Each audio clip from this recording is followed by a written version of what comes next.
Chapter 65, Spinal Cord and Peripheral Nerve Problems. Starting off, we'll talk about spinal cord injury. What is a spinal cord injury? It is trauma or damage to the spinal cord causing temporary or permanent dysfunction. There are 17,000 new spinal cord injuries each year in the United States, and 282,000 Americans living with such injuries. They can cause decreased life expectancy, increased mortality, and a 30% rehospitalization rate. As you can imagine, these can cause serious long-term issues, such as disruption in the growth and development, altered family dynamics, economic loss, a high cost of rehabilitation and long-term care, and around-the-clock care. The majority of these injuries are related to trauma, with 38% as a result of motor vehicle collisions, 30.5% due to falls, 13.5% due to violence, and 9% due to sports injuries. In our first case study, J.N., a 32-year-old female, was brought to the ED after being thrown from her car following a motor vehicle accident. She was not wearing a seatbelt. She is awake and crying. She states she cannot move or feel her legs. J.N. anxiously asks you if she broke her back and cut her spinal cord. She also asks if she'll be paralyzed for life or if it can be reversed. Based on your knowledge of the pathophysiology and the spinal cord injury, how would you respond? The pathophysiology of a primary injury, that initial physical disruption of the spinal cord, resulting from a direct physical trauma or blunt or penetrating trauma. The spinal cord is then compressed by bone displacement, interruption of blood supply, or traction from pulling on the cord. Penetrating trauma can also cause tearing and transection. On the other hand, a secondary injury could be from processes such as ischemia, hypoxia, hemorrhage, or edema. And this is an ongoing progressive damage that occurs after the primary injury and causes further damage to the spinal cord. Seconds after the initial injury, a small hemorrhage in white and gray matter, damage to axons, and cell membrane destruction begin to occur. In the next minutes to hours, neuron destruction begins, with that blood-spinal barrier disruption allowing an influx of inflammatory cytokines, leading to spinal cord edema and ongoing inflammation. Following that, in the next minutes to hours, edema is in limited space in the spinal cord, causing compression below the site of injury and leading to increased ischemia. And within 24 hours, that permanent damage occurs. Spinal cord hypoxia leads to decreased O2 to meet metabolic needs. Those lactate metabolites begin to develop, and the increased vasoactive substances such as norepinephrine, serotonin, and dopamine. Vasospasm and hypoxia cause necrosis and a minimal ability to adapt to this injury. Weeks after the injury, apoptosis, programmed cell death, continues, causing that post-injury demyelination. And the inflammatory response clears initial cellular debris without the normal tissue, causing a glial scar. Many weeks after the injury, that glial scar restricts cells in the spinal cord from migration and regeneration, causing irreversible nerve damage and permanent neurologic deficits. J.N.'s cervical spine x-rays and CT revealed a fractured C7 to 8 vertebrae. Physical assessment shows total loss of reflexes, sensation, and movement below the level of the injury. You recognize these symptoms as being caused by spinal shock. What is spinal shock, and how does it differ from neurologic shock? Spinal shock occurs shortly after the injury and lasts days to weeks. It's characterized by a loss of deep tendon reflexes and sphincter reflexes, a loss of sensation, and a flaccid paralysis below the level of injury, and it often masks post-injury neurologic function. Neurogenic or vasogenic shock, on the other hand, occurs in cervical or high thoracic, above the T6 vertebrae, and these can last as long as 5 weeks after the injury.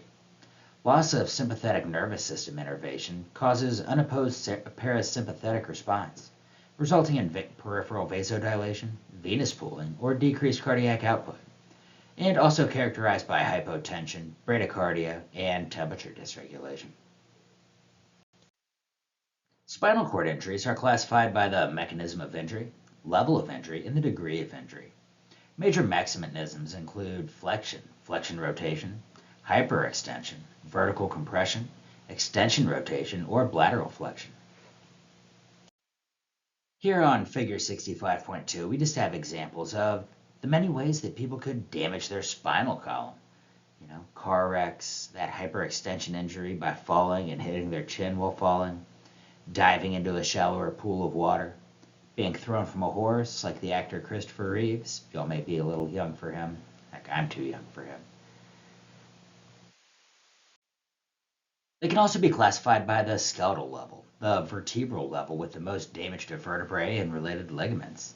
And this will also correspond with the neurological level, with the lowest segment of the spinal cord with normal sensory or motor function on both sides of the body.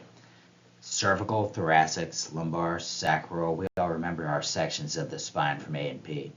And those cervical and lumbar are the most common due to the greatest flexibility and movement in those areas. Up in that high cervical and thoracic injuries causing the tetraplegia, previously called quadriplegia. And this results in paralysis of all four extremities, with a level of cervical injury determining the impairment in the arms. And below that thoracic 2 injury causing paraplegia. And this is paralysis and loss of sensation in just the legs. The degree of injury could be complete with a total loss of sensory and motor function below the level of injury, or partial with a mixed loss of voluntary motor activity and sensation within those limbs. An incomplete spinal cord injury, or a central cord syndrome.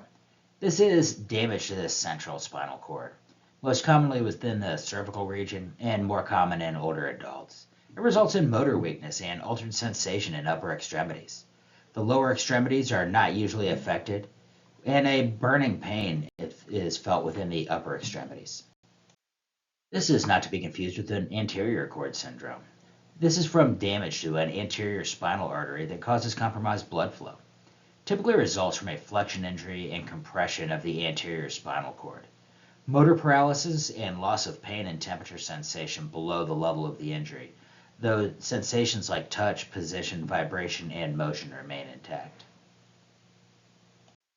Next would be Brown-Séquard syndrome, and this is damage to one half of the cord. It typically results from a penetrating injury and results in an ipsilateral loss of motor function and pressure, position, and vibration sense. Also a contralateral loss of light touch, pain, and temperature sensation. Next would be cauda equina syndrome, and it results from damage to the cauda equina, lumbar, and sacral nerve roots. It results in asymmetrical distal weakness and a patchy sensation in the lower extremities. Flaccid paralysis of the lower extremities, complete loss of sensation in the saddle area, a flaccid bladder and bowel control, and severe radicular asymmetric pain. Next would be conus medullaris syndrome. It results from damage to the conus medullaris, the lowest portion of the spinal cord. And it impairs motor function in the legs, though may be preserved, weak, or flaccid. Decrease in loss or sensation in the perianal area, or reflexic bladder and bowel, impotence, and pain is uncommon. Clinical manifestations, these are a direct result of trauma that causes cord compression, ischemia, edema, and possible cord transection, and related to the level and degree of injury. An incomplete spinal cord injury causing mixed manifestations. The results are going to be very variable on both the type and damage caused by the injury. The American Spinal Injury Association does make an impairment scale that classifies the severity of the impairment and combines assessments of motor and sensory function to determine the neurologic level and completeness of injury. The clinical manifestations of motor and sensory effects. One would be a dermatome affected, which is a sensory region of skin corresponding to each spinal cord segment. Each dermatome has a recommended point for testing. The ASIA impairment scale is useful for recording changes in its neurologic status and helps identify rehabilitation goals. Sensory function closely matches the motor function at all levels. Respiratory complications closely correspond to the level of injury. Above C3, total loss of respiratory muscle function will arrest within minutes if not intubated. From C3 to C5, respiratory insufficiency, along with loss of phrenic nerve innervation to the diaphragm, decreased strength in chest and abdominal walls, and again requires intubation. And finally, an incomplete spinal cord injury would result in variable respiratory function. Or cervical and thoracic injuries. Paralysis of the abdominal muscles and often intercostal muscles, causing ineffective cough and leading to risk for aspiration, atelectasis, and pneumonia. Hypoventilation and impaired intercostal muscles lead to decreased vital capacity and tidal volume. And a traumatic injury, such as a lung contusion, could also contribute to compromised function. Fluid overload causing pulmonary edema and increased sympathetic nervous system activity at the time of injury could also contribute to the pulmonary edema. Our focus should be on maintaining a PaO2 higher than 92% and reduce that hypoxemia that causes bradycardia that can worsen the secondary injury. We should also assess for signs of respiratory distress such as dyspnea, decreased vital capacity, CO2 greater than 20 millimeters of mercury above baseline, and be ready for any need for intubation. Injury above T6 leads to dysfunction of sympathetic nervous system, which could contribute to neurogenic shocks such as bradycardia, hypotension, and peripheral vasodilation. Relative hypovolemia because of increased capacity of these dilated veins and a reduced venous return decreases the cardiac output, contributing to the hypotension. Hemorrhagic shock may occur from other injuries as well and further contribute to the decreased blood pressure. Identify all causes of hypotension. Tachycardia may not occur with a hemorrhage for patients who take beta blockers, are young and healthy, or are older adults. Urinary dysfunction occurs in most patients with a spinal cord injury. Neurogenic bladder is related to the abnormal or absent bladder innervation and the impaired transmission between bladder muscles and the micturition center of the brain. Urinary dysfunction includes overactive detrusor muscles and sphincter muscles, causing high bladder pressures and urinary retention. Incontinence due to these reflex emptying and failure to store urine. This overdistension and incontinence is due to the reflex detrusor contractions, and that lack of coordination between the detrusor contraction and the urethral relaxation, leading to a reflux of urine into the kidneys. This also increases the risk for stone formation, hydronephosis, and renal failure. Decreased GI motor activity leading to gastric distension and development of a paralytic ileus can also be contributed by a gastric emptying that's delayed, or excessive release of acid causing stress ulcers. Dysphagia also may be present. Intra-abdominal bleeding may be difficult to diagnose in these patients as there is no pain or tenderness. Monitor the blood pressure, hemoglobin, and abdominal girth closely. In a neurogenic bowel, this is the loss of voluntary control for a spinal cord injury above the conus medullaris, leading to hyperreflexia and an increased rectal and sphygmoid compliance. Stool retention and constipation are common, and an increased anal sphincter tone and an inability to sense a full rectum. This neurogenic bowel may also be caused by an impaired peristalsis, slowing the movement of stool, the defecation reflex being damaged, or anal sphincter tones relaxed. Results in constipation, incontinence, and possible impaction. Hemorrhoids may also be occurring. Due to the absence of sensation, we should also be very alert for the risk of skin breakdown, leading to pressure injuries over bony prominences. They can develop quickly and greatly increase the patient's risk for infection and sepsis. Poikilothermia is another complication. It results in an inability to maintain a constant core temperature. Interruption of the sympathetic nervous system prevents peripheral temperature sensations from reaching the hypothalamus, and this decreased ability to sweat or shiver below the level of injury. And this is going to be more common in high cervical injuries. Spinal cord injuries lead to increased metabolism and increased protein breakdown, decreasing the lean body mass, muscle atrophy, and weight loss. In the acute injury phase, increased stress from hemodynamic instability, medical interventions, and possible surgery. We need to start nutritional support early, either enteral or parenteral diets, to address caloric, protein, or micronutrient deficits, and ensure they're getting adequate nutrients to prevent skin breakdown, reduce infection, and decrease this muscle atrophy. Venous thromboembolisms are another major concern. It's common due to that hypercoagulability, venous stasis, and venous endothelial injuries. Immobilization leading to a venous stasis and thrombi in lower extremities. These DVTs may be difficult to detect, as again, there's no pain or tenderness. After a spinal cord injury, pain differs in type and severity, and is influenced by their physical functioning and emotions. This nociceptive pain is musculoskeletal pain, dull or aching, that starts or worsens with movement, whereas visceral pain is within the thorax, abdomen, or pelvis and related to major organs.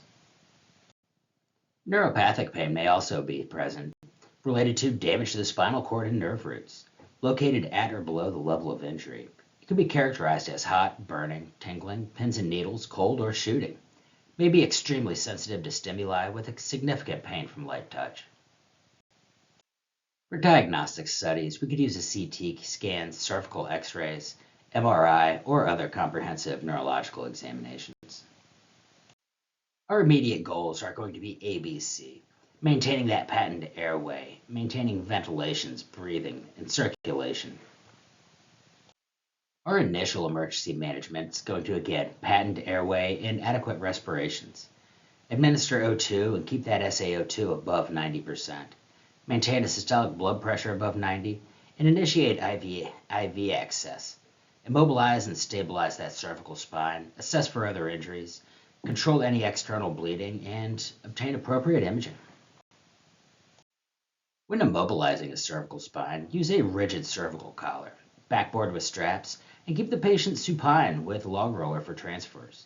May also use reverse Trendelenburg position if needed, and chemical or physical restraints if needed to protect from further injury.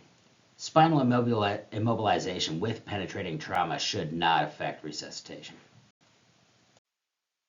Intubation to secure the airway if necessary if the patient is in respiratory distress. IV fluids and vasopressors may be considered to maintain that blood pressure above 90. Stabilize the patient at the scene, then transfer to the nearest medical facility that ideally specializes in spinal cord injuries. Thorough assessment to determine the degree of deficit and establish a level and degree of the injury. Our ongoing monitoring is going to include vital signs, level of consciousness, O2 saturation, cardiac rhythm or dysrhythmias, and urine output. We need to anticipate intubation with respiratory distress or an absent gag reflex, and be sure to keep the patient warm. In our initial care, that cervical injury requires more intense support than thoracic and lumbar injuries, as there is less risk of respiratory compromise. Obtain a history with an emphasis on how the incident occurred, and assess the extent of the injury, patient, or other emergency response personnel. The initial assessment in the ED includes managing ABCs and vital signs. Airway, breathing, circulation is always top priority. For our neurologic assessment, we can use that ASIA tools we previously discussed. Also, test muscle groups bilaterally. Record strength, symmetry, and any spontaneous movement. Also, this patient's sensory assessment, such as pinprick or position sense and vibration, along with rectal tone and any priapism. An additional assessment would include brain injury and/or vertebral artery injuries, a history of unconsciousness, signs of concussion, and increased intracranial pressure. We also want to closely assess for any other traumatic injuries the patient may have received, such as bleeding, which can rapidly decrease the blood pressure and increase the pulse. Move the patient in alignment as a unit, a log roll, and monitor respiratory, cardiac, urinary, GI functions, and you're most likely prepare for transfer to surgery or the ICU. Stabilization of injured spinal cord segments and decompression, also good traction and realignment, and eliminate any damaging motion and prevent secondary damage from moving the patient. Early realignment of unstable fractured dislocations and closed reduction through craniocervical traction. Surgical therapy may be used to manage instability and decompress the spinal cord. Surgery within 24 hours of injury is recommended for central cord syndrome and adults with any spinal cord injuries. Use of methylprednisolone to treat acute spinal cord injuries has mixed evidence. It's not recommended by the American Association of Neurological Surgeons or the Congress of Neurological Surgeons. Not approved by the FDA, though it is commonly used. Consider venous thromboembolism prophylaxis to prevent any clots before they occur, such as with low-weight heparin or also vasopressor agents can be used to maintain a mean arterial pressure above 85 to 90. This will help to improve the spinal cord perfusion and reduce any significant risks of complications. There can be a wide range of clinical problems related to this: impaired respiratory function, neurologic problems, compromised nutritionally, inadequate tissue perfusion, impaired tissue integrity, impaired urinary elimination, and even difficulty coping. Maintain optimal level of neurological functioning, have minimal to no complications, and we want to help the patient to learn new skills, gain new knowledge, and acquire new behaviors. Our goal is to return the patient home at their optimum level of functioning. Identify high-risk populations and provide teaching.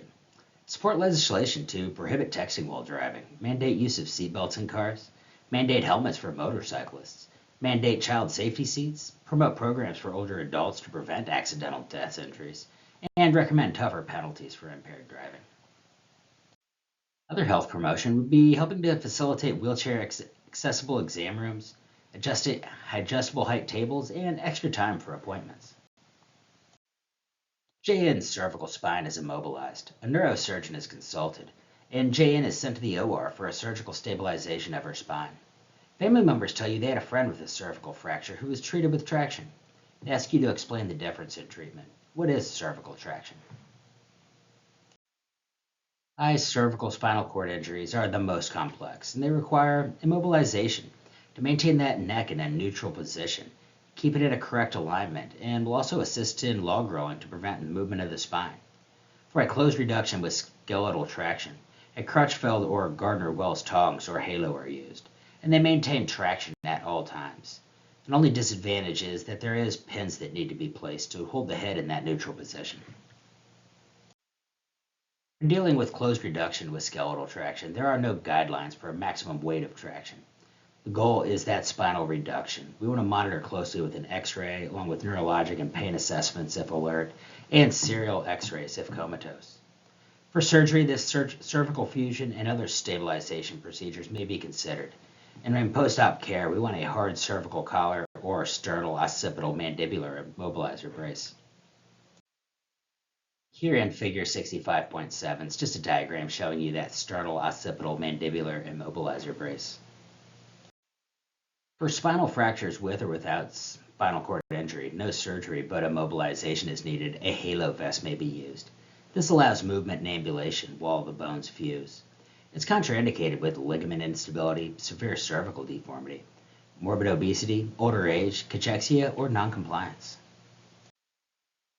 Here we have a halo vest. It has that halo ring holding the head in the proper position, along with the skull pins, the struts, and the vest itself. Whenever using pin insertion sites, there is that potential for infection. We want to use preventative care based on our agency's protocol, with common practices meaning cleanse with chlorhexidine twice a day or applying antibiotic ointments. For stable thoracic and lumbar spine injuries, custom jackets may be used, and they work to limit spinal flexion, extension, and rotation. They can also consider a Jewett brace to restrict forward flexion. For unstable thoracic and lumbar spine injuries, these will require surgical decompression and infusion in addition to these vests and stabilizing devices. In cases of profound immobility, meticulous skin care is important. We're going to remove the patient's backboard as soon as possible and replace with other forms of immobilization. Fit cervical collars properly and carefully assess areas under any device used for immobilization. What would be your priority assessment of JN's condition upon her return from surgery? In the case of respiratory problems, respiratory complications are the leading cause of acute and chronic morbidity. During the first 48 hours after the injury, edema may increase the level of dysfunction and cause respiratory distress. Injury at C4 or above affects the phrenic nerve and can lead to respiratory arrest. Monitor for respiratory compromise and be prepared to intervene. Regular assessment of breath sounds, ABGs, tidal volume, volume capacity, skin color, breathing patterns, subjective perception of the breathing, the amount of color of sputum, and the ability for them to count to 20 out loud without taking a breath. We want to administer oxygen and provide ventilatory support. Secretion management, including tracheal suctioning, chest physiotherapy, assisted augmented coughing, insufflation, exsufflation devices, and incentive spirometry may be considered. For cardiovascular instability, vagal responses should be unopposed with bradycardia and the risk for cardiac arrest with vagal stimulation. That loss of sympathetic nervous system tone in the peripheral vessels can also contribute to chronic low blood pressure with orthostatic hypotension, and be very aware that dysrhythmias may also occur. Frequently assess vital signs, including bradycardia, hypotension, and monitoring that blood loss. Also monitor any hemoglobin and hematocrit levels. Be prepared for any possible blood administration, and watch closely for early signs of hypovolemic shock. Orthostatic hypotension may be present, especially at T6 or above. Assess the patient for any lightheadedness, dizziness, nausea, and if symptomatic, use an abdominal binder and graduated compression stockings. And again, that venous thromboembolism prophylaxis, low-weight heparin, intermittent pneumatic compression devices, ICDs, assess thighs and calves every shift, as well as range of motion exercises and stretching to prevent blood stasis, and continue this for 3 months after the injury. For fluid and nutrition, in the first 48 to 72 hours, the GI tract may not function due to a paralytic ileus and require NG tube. Monitor the fluid and electrolytes carefully, since they will be MPO, and nutrition should be started within 72 hours. When waiting for the return of bowel sounds and passing flatus, make sure a swallowing evaluation is conducted to identify any risk for aspirations. Also, gradually introduce any oral fluids and foods, and place a feeding tube if necessary. And for cases of inadequate nutritional intake, identify the cause: depression, boredom, discomfort, control. Provide a pleasant eating environment and allow them adequate time to eat. In a dietary consult, monitor the labs and make a treatment plan, including calorie counts, daily weights, any dietary supplements ordered, and increase their fiber to help prevent any constipation. JN is concerned about how she'll be able to control her bladder and bowel. How will you respond? Immediately following a spinal cord injury, urinary retention occurs from the loss of autonomic and reflex control of the bladder and sphincter. In the cases of overdistension, reflux into the kidneys leading to renal failure and bladder rupture. Also, indwelling urinary catheters help to ensure patency, strict aseptic technique, and encourage increased fluid intake. In the cases of catheter-acquired urinary tract infections, we want to help prevent regular and complete bladder drainage. Clean intermittent catheterization is preferred 4 to 6 times daily, and make sure that urine residuals are less than 500 milliliters. And again, monitor for any signs and symptoms of UTIs, send appropriate cultures, and for older adults, we want to monitor any altered renal function, including stones and benign prostate hyperplasia. In the case of neurogenic bowels, we want to start a bowel program to prevent constipation and allow the patient 30 to 60 minutes. Also, provide daily rectal stimulants, such as suppositories or a small volume enema, as well as digital stimulation or manual evacuation. Also ensure the diet contains adequate fluid and fiber, along with increased activity and exercise. Due to poikilothermia and the patient's inability to regulate their own body temperature, we need to monitor the environment closely. Do not use excessive covers or unduly expose the patient. An infection with high fever may require alternate methods for temperature control, such as a cooling blanket. Stress ulcers. These are a physiologic response to severe trauma and psychological stress, with a peak incidence 6 to 14 days after injury. We want to monitor the hematocrit for a slow drop and consider prophylactic medications. To prevent sensory deprivation, we want to stimulate the patient above the level of injury, such as with conversation, music, or interesting foods. Use prism glasses to read and watch TV, and help patients avoid withdrawing from the environment. Also, you want to ensure that you're promoting enough adequate rest and sleep, as well as assessing for changes in mood and early signs of depression. Be aware that musculoskeletal nociceptive pain increases with movement or palpation. This can be prophylactically treated with anti-inflammatory drugs or even opioids. Also, visceral nociceptive pain is that dull, tender, or cramping in the thorax, abdomen, or pelvis, and use diagnostic imaging to potentially identify any underlying cause. Neuropathic pain may also be an issue that could occur months or years after the injury and could become chronic and interfere with the patient's sleep. Affected by mood, noise, constipation, and infection, teach the patient about triggers and relaxation therapy. There's also numerous drugs on the market, such as Lyrica, tricyclic antidepressants, anti-seizure meds, and a long list of others that are used to treat neuropathies. Pressure injuries are the most common long-term complication, and assess the risk by higher level of injuries, smoking, being underweight, and other comorbid medical conditions. In the case of prevention, a daily comprehensive visual and tactile examination is necessary. And make sure you're especially paying close attention to vulnerable areas such as the sacrum, trochanters, heels, or any other bony prominence. Other prevention and management strategies include monitoring incontinence, applying barrier creams, and carefully positioning the patient every 2 hours, while being careful to avoid any friction or shears. Float the heels when supine, and use prophylactic dressings. Avoid shear or abrasion, and move the patient carefully during turns and transfers. Specialty beds or mattresses, including continuous side-to-side rotation of a patient 40 degrees or more, to help prevent lung complications. These also work to redistribute pressure and help prevent pressure injuries. Here on figure 65.9 is an example of those rotating beds. Return of reflexes may complicate rehabilitation as there is no control from the higher brain centers.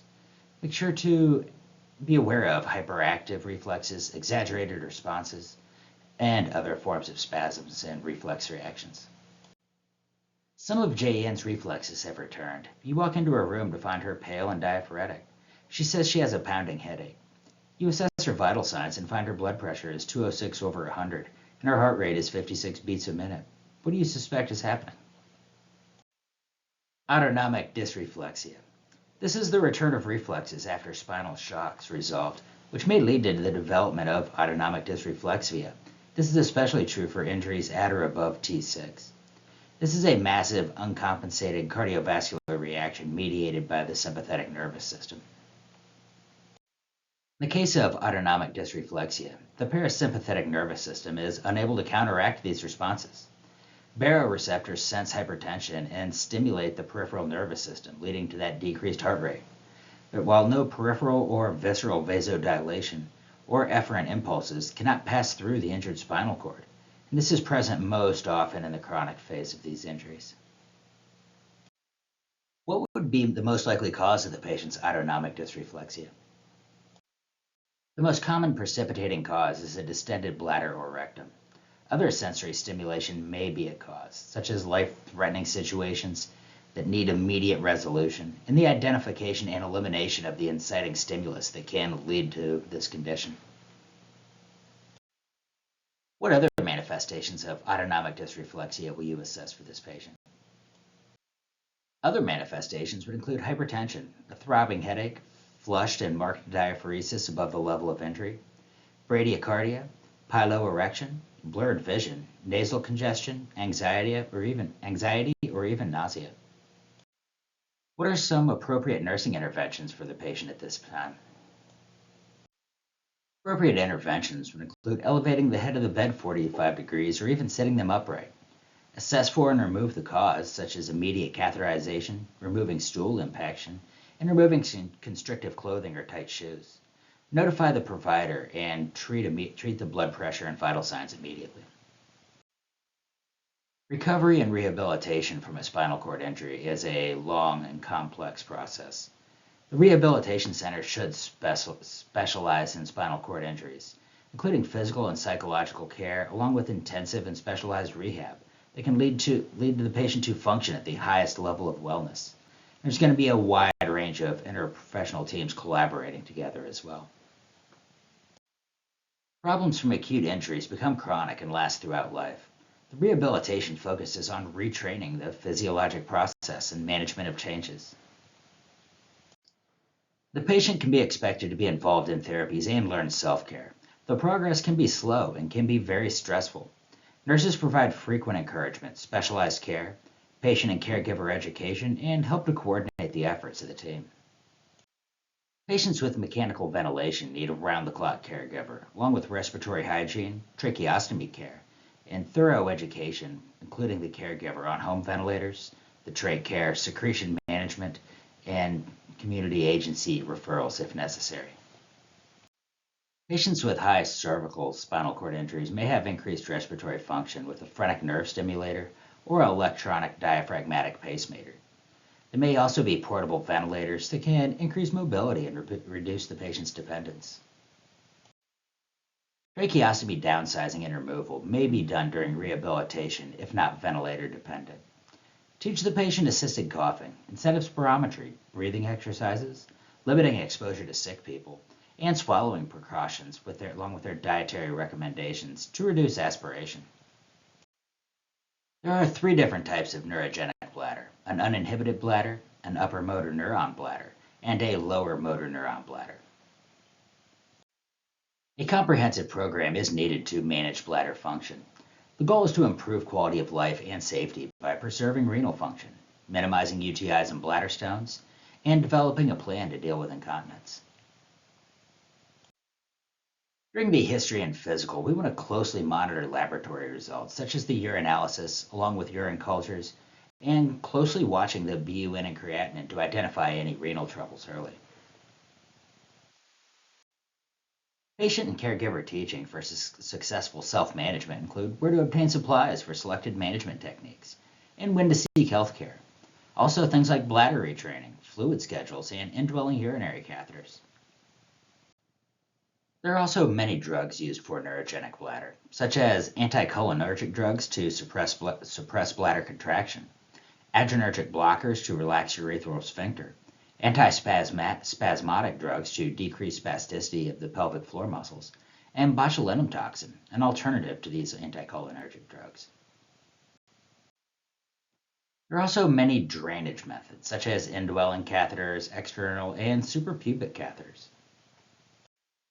There are also a wide range of urinary diversion surgeries, such as bladder neck revision, bladder augmentation, perineal ureterostomies, cystostomies, vesicostomies, anterior urethral transplantation, sacral cord stimulators, urethral stents and balloon dilation, artificial urinary sphincters, or even penile prosthesis.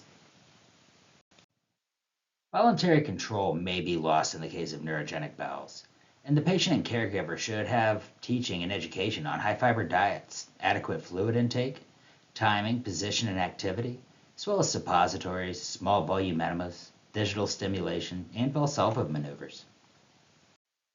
Spasticity can be both beneficial and undesirable, and includes aids with mobility, improving circulation, and difficult positioning and mobility for these spasms.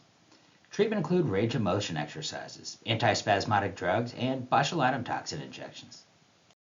In the case of skin care, we want to prevent pressure injuries, which are essential for a lifelong treatment plan, including comprehensive daily exams to monitor the skin condition, teaching the patient to reposition every 2 hours while in bed and every 15 to 20 minutes when in a chair, and also including pressure relieving devices such as cushions, mattresses, and special pillows. In the case of acute pain, initial injury pain persists for a few weeks of rehabilitation. And for chronic pain, may be the result of overuse of muscles and sleep may be disrupted. Assess, evaluate, and treat routinely, including the use of analgesics, massage, and even repositioning. Jae-in is now worried that the spinal cord injury will affect her sexual abilities. What will you teach her? Sexuality is an important issue regardless of patient's age or gender. The nurse or rehabilitation specialist must provide support for patient and partner and discuss alternatives for sexual satisfaction. Orgasms, erection, fertility, and sexual satisfaction are a known level of completeness following the injury. Psychogenic erection versus reflex erections, and erectile dysfunction treatments such as drugs, vacuums, surgical procedures, as well as thoughts about fertility and sperm retrieval methods. For females, fertility is not usually affected, as the menses may cease for 6 months after a spinal cord injury. Pregnancy associated with increased risks, and labor and delivery are complicated. In the case of female sexual activity, urinary catheterization, not dislodging, and planning for bowel evacuation prior to, as well as being aware for incontinence, lubrication, and other major considerations. Depression is very common and can even be disabling, along with an overwhelming sense of loss of control, and going through that grief response, shock, denial, anger, depression, followed by adjustment and hopefully one day acceptance. Provide support for the patient while allowing mourning and encouraging hope. The goal is recovery and helping the patient adjust. Sympathy may not be helpful, though encouraging patient participation, consistency of care, and even a psychiatric consult if needed. What are your feelings about requests to withhold treatment in a young person with a newly acquired disability? The right to refuse treatment is a right that everyone has, though it can be a serious ethical dilemma in certain situations. As far as expected outcomes, adequate ventilation with no sign of respiratory distress, adequate circulation and blood pressure, intact skin, adequate nutrition, bowel management, and even bladder management. As far as gerontological considerations, there's an increased incidence as falls are a leading cause of spinal cord injury at 65 and older.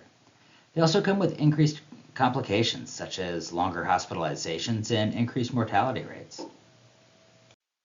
Moving on to spinal cord tumors. Spinal cord tumors are a significant cause of spinal compression and neurologic dysfunction, and are classified as primary, which arise from some parts of the spinal cord, dura, nerves, or vessels, and secondary. These are primary growths from other places in the body that have metastasized to the spinal cord. Further classification would include extradural or outside the dura, intradural extramedullary, including between the spinal cord and dura, and intramedullary, within the substance of the spinal cord. Extradural tumors can be metastatic lesions or benign schwannomas. Intradural extramedullary are meningiomas, schwannomas, or neurofibromas, and intramedullary are astrocytomas or ependymomas. Fortunately, most of these tumors are slow growing. Symptoms arise from compression and irritation of nerve roots, displacement of the spinal cord, and gradual obstruction of the blood supply. Removal of the tumor may lead to possible complete restoration of function. Clinical manifestations include location and extent of the tumor to determine the severity and extent of motor and sensory problems. Most common early signs are back pain or pain radiating along compressed nerve roots. They may worsen with activity, coughing, straining, or even lying down. Clinical manifestations include increasing clumsiness, weakness, and spasticity, paralysis, coldness, numbness, and tingling in one or more of the extremities, along with incontinence, constipation, or even urgency. Your usual standard imaging are going to be used to identify these spinal cord tumors, spinal x-rays, MRIs, and CT scans. Spinal cord compression is an emergency to relieve ischemia, and corticosteroids could also be used to relieve the edema and also take some of the pressure off of that spinal cord. Surgical indications include spinal cord compression, the pathology, and to determine an appropriate treatment. For primary tumor removal, the goal is to cure it. On the other hand, for metastatic tumors, it's more palliative and comfort care, with a goal to restore or preserve function, stabilize the spine, and alleviate pain. Our treatment goals are to relieve pain with anesthesia and to maximize neurologic status. Fortunately, the prognosis can be very good with benign tumors and intradural, extramedullary, and intramedullary if there is no cord compression. Unfortunately, the prognosis can be poor with a metastatic. Next up is cranial nerve disorders. I'm sure everyone learned the 12 cranial nerves back in A&P, and they are ready to go for the test. These are the result of many peripheral neuropathies, disorders usually involving motor or sensory branches of a single nerve, and can cause tremors, trauma, infection, inflammation, or other idiopathic symptoms. The first up is trigeminal neuralgia, or tic douloureux. Incidence 12 out of 100,000 Americans, more women than men, and usually older than 50 years of age. It can be classified in classic or atypical. Trigeminal neuralgia is a benign condition but has considerable pain and lifestyle disruption from the physical and psychological dysfunction. It's characterized by a sudden, unilateral, brief, severe, stabbing, recurrent episodes of pain along the trigeminal nerve, and may be related to underlying pathologies such as shingles, multiple sclerosis, or cerebellar or brainstem masses. Etiology of cranial nerve 5, both motor and sensory branches. Trigeminal neuralgia most often affects these sensory branches of maxillary and mandibular branches, as well as vascular compression of the trigeminal nerve root as it exits the brainstem by an abnormal loop of the superior cerebellar artery, leading to chronic injury. Clinical manifestations for the first episode is a sudden onset, with abrupt onset of waves of excruciating pain, described as burning, knife-like, or lightning strike-like, with shock in the lips, upper or lower gums, cheek, forehead, or side of the nose. Fortunately, attacks are brief, seconds to 2 to 3 minutes, with a frequency of 1 to over 50 times per day. Pain starts with a trigger, such as a light touch along the zone of the distribution of the nerve branches. Stimuli may include chewing, brushing teeth, hot or cold blast of air, washing the face, yawning, or even talking. Trigeminal neuralgia is pain leading to improper nutrition, neglected hygiene, a cloth over the face, or social withdrawal. Also can be triggered by excessive sleep to cope, along with a constant aching, burning, crushing, or stabbing pain. The patients will do everything they can to avoid those triggers, including hygiene things like brushing their teeth. Get a thorough history, both physical and neurological examinations, to rule out any other disorder that's causing this facial pain. We also want to consult neurology, neuroradiology, and other neurospecialists. The goal of treatment for this is going to be pain relief and may also include things like anti-seizure drugs, tricyclic antidepressants, and local nerve blocks with anesthetics. Surgery may also be considered with things like balloon decompression, glycerol rhizotomy, a radiofrequency thermal lesioning, a microvascular decompression with or without neurectomy, or a stereostatic radiosurgery. About 50% of treated patients develop recurrent pain in 12 to 15 years. For our nursing management, we want to identify any triggers, characteristics, frequency, and work with the patient on effective pain management techniques.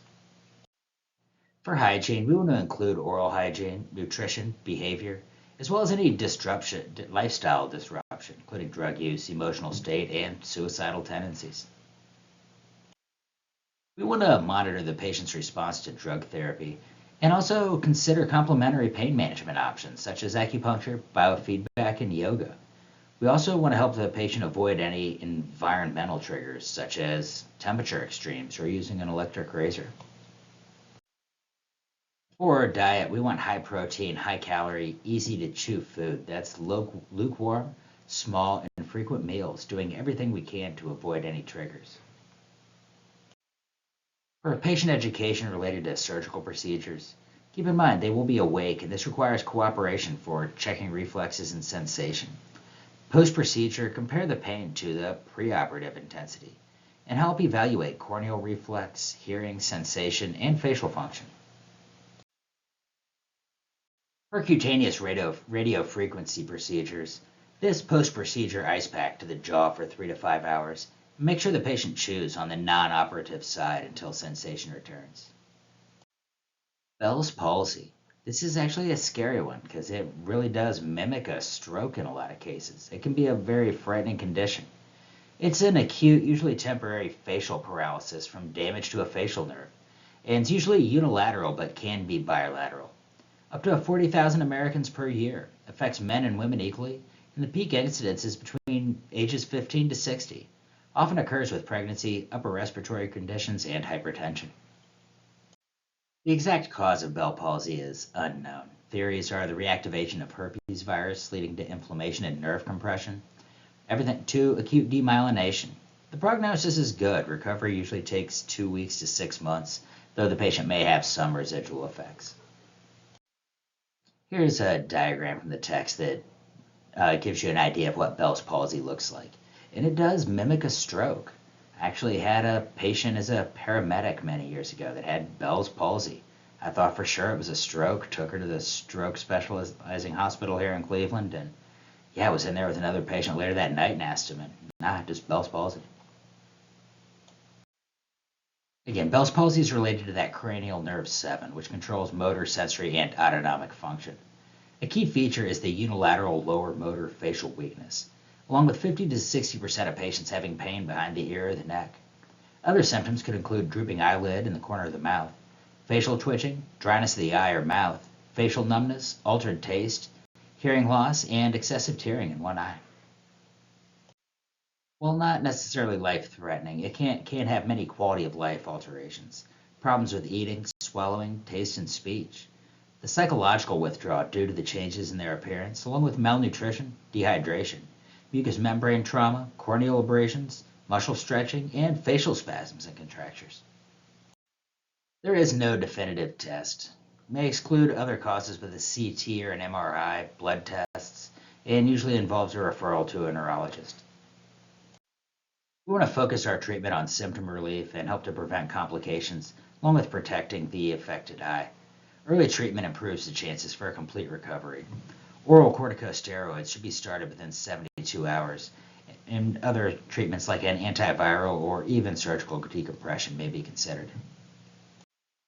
Pain management is accomplished with everything from mild analgesia, moist heat, electrical stimulation, facial massage, or even physical therapy. Facial muscles, sling can support affected muscles, improve lip alignment, and facilitate eating. Exercises can also be done several times per day when function begins to return. Remember to always protect the face from cold to avoid trigeminal hyperesthesia. That's an extreme sensitivity to that pain or overreaction. Eye protection is accomplished with dark glasses, artificial tears, ointment and eye shields at night, and teaching the patient to report pain, drainage, or discharge. For nutrition, the patient should chew on the unaffected side and make sure that they are keeping up with oral hygiene after each meal. Physical appearance can be devastating, but a good chance for the patient to make a full recovery. Polyneuropathies.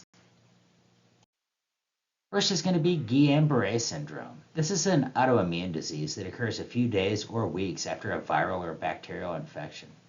While rare, it occurs in 1 in 100,000 individuals, but can affect any age, though the greatest risk occurs over age 50. For Guillain-Barré syndrome, the most common type is acute demyelinating polyneuropathy. Other types include acute motor axonal neuropathy and acute motor sensory axonal neuropathy. The underlying pathology is a cellular and humoral immune responses likely to have a role. Following an infection, these immune responses cause injury to the myelin sheath or nerve axon, and this leads to edema and inflammation, which causes segmental loss of the myelin sheath and exposes nerve membranes.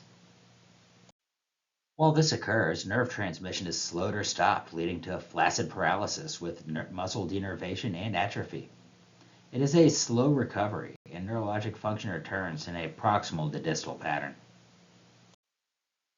It could have either viral or bacterial infections, such as cytomegalovirus, Epstein-Barr virus, influenza, hepatitis, or Zika virus.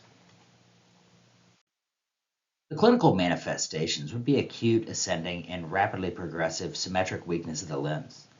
The first symptoms are weakness, paresthesia, and hypotonia of the limbs, followed by reflexes in the affected limbs that may be weak or absent, with the maximal weakness occurring at 4 weeks after onset. Other clinical manifestations may be orthostatic hypertension, abnormal vagal responses, bowel and bladder dysfunction, facial flushing, or diaphoresis.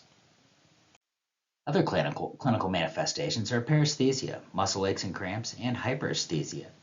Could be worse at night with a decreased appetite and sleep disruption.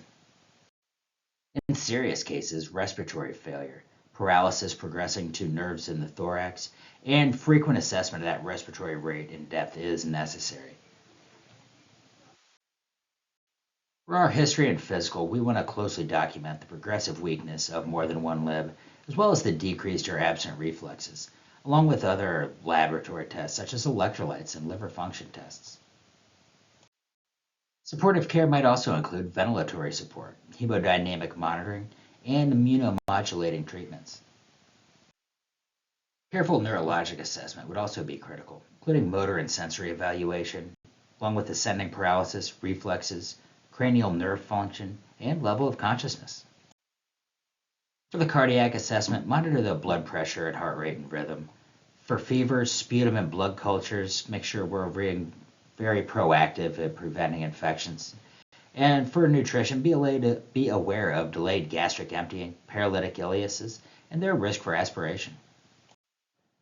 Also keep in mind that recovery could start spontaneously at approximately 28 days. 80% of patients walk independently at 6 months, and 60% have a full recovery in 1 year. Severe infection of the nervous system, in this case tetanus, affects the spinal cord and cranial nerves. Immunization and careful wound care to reduce the incidence. In the United States, only approximately 30 cases per year, though worldwide there are 500,000 to 1 million cases. Tetanus is caused by the bacteria Clostridium tetani. This is an anaerobic bacillus that releases potent neurotoxin. It comes from spores found in the soil, garden, mold, and manure. As C. tetani enters the body through the wound, it matures and produces toxins in low oxygen environments. It has an incubation state of 4 to 14 days, though a shorter incubation equals more severe symptoms. The hallmark features of tetanus are muscle soreness, cramping, and difficulty swallowing. It first affects the facial muscles, such as that trismus or jaw stiffness, lockjaw, and could even come with a sardonic smile. As it progresses to rigidity of the muscles in the neck, back, abdomen, and extremities. Severe forms could even be continuous tonic seizures. Slight noise, jarring motion, or bright light can trigger painful seizure, along with laryngeal and respiratory spasms. Fortunately, it can be prevented with boosters of tetanus and diphtheria toxoid for adults every 10 years, and also through thorough wound clear, including cleansing any wounds. Tetanus is a medical emergency with hospitalization, and that tetanus immune globulin provides temporary immunity by that antitoxin. Also consider drugs to control spasms, as well as pain management and antibiotics for 10 to 14 days. In the case of mechanical ventilation, also be aware of laryngospasms, neuromuscular blocking agents, and the necessity of hydration and careful wound care. Anyway, 194 slides in this chapter. That's all I've got for you in this one. I'll see you in the next chapter.